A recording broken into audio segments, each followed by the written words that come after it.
Hi everyone.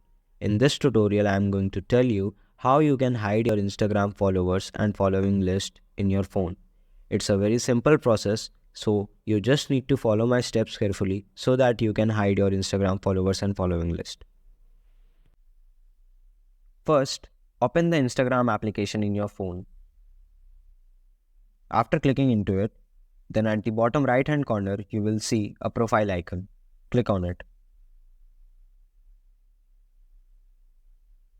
Now, at the top right hand corner, you will see a three line. Click on it. After clicking into it, click on Settings and Privacy. Now, scroll down and choose Account Privacy option. Now, enable the Private Account option and click on Switch to Private option. Now, go back. After turning on the private account, your followers and following list will be automatically hide. As you can see, if I check this account from another ID, it will not show any followers and following list. That was the whole process for this tutorial. I hope this video helped you a lot. Don't forget to subscribe this channel and hit the bell icon so that you can find more tips and tricks daily.